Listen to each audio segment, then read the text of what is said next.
El pasaje de hoy es San Lucas 1, versículos 26 al 38. Leamos juntos. Al sexto mes el ángel Gabriel fue enviado por Dios a una ciudad de Galilea, llamada Nazaret, a una virgen desposada con un varón que se llamaba José, de la casa de David. Y el nombre de la virgen era María. Y entrando el ángel en donde ella estaba, dijo: Salve, muy favorecida, el Señor es contigo, bendita tú entre las mujeres. Mas ella, cuando le vio, se turbó por sus palabras, y pensaba qué salutación sería esta.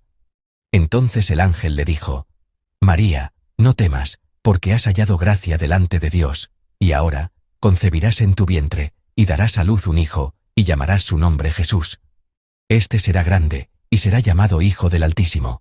Y el Señor Dios le dará el trono de David su padre, y reinará sobre la casa de Jacob para siempre, y su reino no tendrá fin.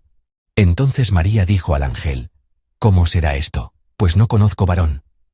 Respondiendo el ángel, le dijo: El Espíritu Santo vendrá sobre ti, y el poder del Altísimo te cubrirá con su sombra.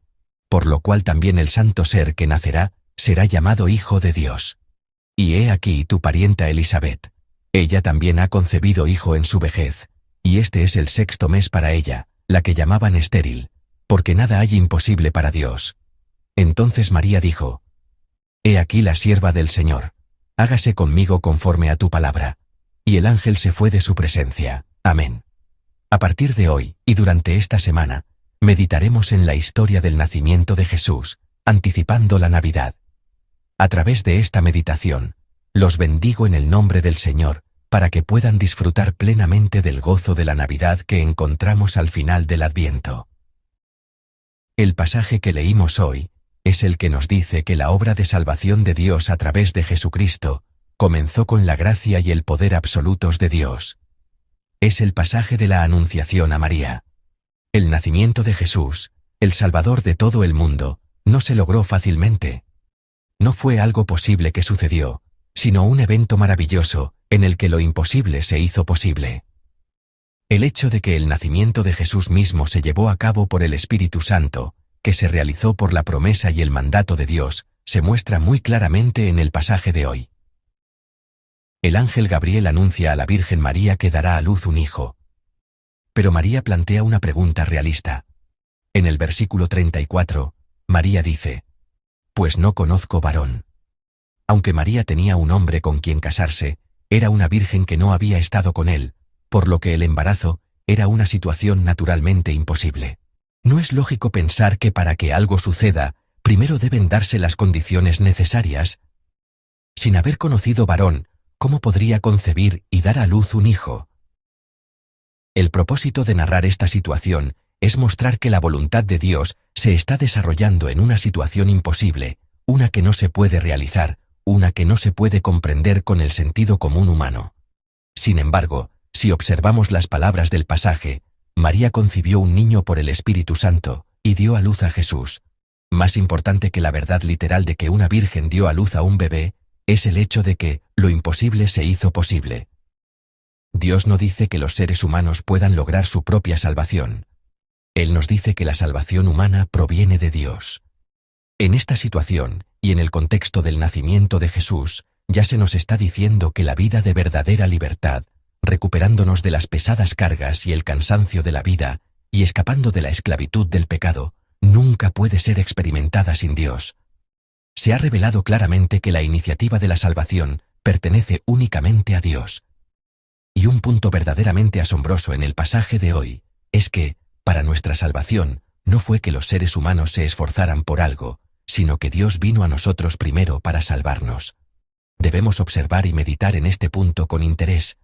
Dios envía un ángel para proclamar paz y dar una promesa. Nuestro Señor es quien viene a nosotros, que estamos sentados en la sombra de la muerte, y nos extiende su mano primero. María se sorprende por la visita de Gabriel. El significado de esta sorpresa es que no hay razón para que un ángel enviado por Dios venga a ella. Significa que no hay ninguna razón en ella para que Él la encuentre proclamando la paz.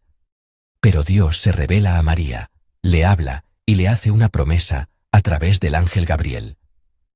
En medio de este acontecimiento tan sorprendente y bienvenido que parecía imposible, Gabriel le dice a María que ella ha hallado gracia. La palabra gracia, en el idioma original, es charis. Esta charis significa un regalo, un favor, otorgado unilateralmente a alguien que no lo merece en absoluto. María era una mujer de posición humilde en la sociedad judía de la época, y una muchacha común de la despreciada región de Nazaret. Ella no tenía ninguna condición o razón para convertirse en la madre del Mesías. La Biblia no testifica suficientemente, a través de su vida antes de encontrarse con Gabriel, cuán fiel era María. Lo que la Biblia quiere decir es el hecho de que Dios decidió amarla y decidió obrar a través de ella. Lo imposible se hizo posible. Era una persona sin méritos, que no cumplía ninguna condición, pero Él viene a ella primero. Este fue el movimiento de Dios que ocurrió antes de que Jesús naciera en esta tierra, y es el mensaje que Dios quiere transmitirnos. Así es. La gracia de Dios no depende de las circunstancias o condiciones. No es que la gracia aumente simplemente porque yo me haya esforzado en algo. Esto no significa que Él no valore el esfuerzo sincero. Pero la gracia de Dios no funciona de esa manera. Si Dios simplemente decide amar, decide restaurar, decide sanar ese cuerpo, simplemente sucede. Porque toda la soberanía le pertenece a Dios. El que Jesús naciera en esta tierra, el que los seres humanos en esta tierra llegaran a ser salvos, toda esa soberanía pertenece a Dios. El pasaje de hoy nos dice eso con mayor claridad. A menudo pensamos, algo tan bueno nunca podría sucederme a mí. No soy ese tipo de persona. Pero nuestro Señor no piensa así. Aquel que piensa en mí más de lo que yo pienso en mí mismo, que me ama más de lo que yo me amo, y que cree en mí más de lo que yo creo en mí mismo, ese es nuestro Dios. Está bien si no puedes entenderlo todo. Más bien, llego a pensar que si no se puede entender, quizá eso sea la gracia. El poeta Park No-hee, en su poema Dios es el Dios de las cosas pequeñas, describe el lugar humilde donde desciende la gracia de Dios. Fui indiferente incluso a las virtudes y la grandeza de las cosas gigantes, porque Dios es el Dios de las cosas pequeñas. Dios escogió a María, que se consideraba pequeña, y no a César, el emperador romano que se consideraba grande, ni a los poderes religiosos establecidos en Jerusalén. La historia de Dios se llevó a cabo porque Dios así lo decidió. Los bendigo en el nombre del Señor, para que este asombroso acontecimiento de gracia también sobreabunde en ustedes y en mí, que estamos pasando este Adviento y esperando la Navidad. Por último, me gustaría que meditáramos en una cosa más. Debemos prestar mucha atención a la respuesta de María ante la elección y la gracia absolutas de Dios. ¿Cómo responde María en el proceso en el que esa gracia de Dios, que hace posible lo imposible y viene a los que no tienen méritos, se cumple plenamente?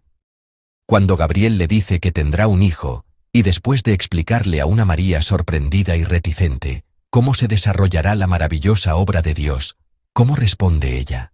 Es el último versículo del pasaje de hoy, el versículo 38. He aquí la sierva del Señor, hágase conmigo conforme a tu palabra. Amén. María está confiando todo a la voluntad de Dios, quien vino a ella primero y le hizo una promesa. Nuestra salvación también se conecta con una obediencia, devoción y confesión de fe tan humildes como esa. El camino del discipulado que sigue a Jesucristo debe priorizar la palabra de Dios y el llamado ante esa palabra, y la devoción total ante ese llamado, por encima de la comodidad del mundo, las relaciones familiares o los bienes personales. Nuestra salvación ya ha comenzado con la gracia y el poder de Dios, pero nosotros, como María, debemos caminar con una respuesta humilde, reconociendo a Jesucristo, el Salvador, como el Señor de nuestras vidas, y viviendo conforme a su palabra. Esta es la vida de quien ha recibido gracia. Así, debe ser la apariencia de aquel que ha recibido la gracia de Dios, la gracia que hace posible lo imposible, y que viene primero para abrazar y extender su mano al que no tiene méritos.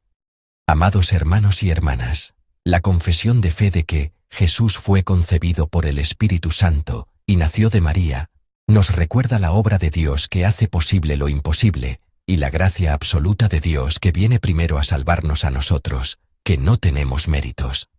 Hoy, al acercarnos a la Navidad, confesemos con audacia y humildad, como María. No temamos la realidad del sufrimiento donde abundan las imposibilidades. Y hoy, a pocos días de la Navidad, reflexionemos en nuestros corazones sobre la salvación y la gracia de Jesucristo, quien fue concebido por el Espíritu Santo y vino a nosotros. Y confesemos como María. He aquí la sierva del Señor, hágase conmigo conforme a tu palabra.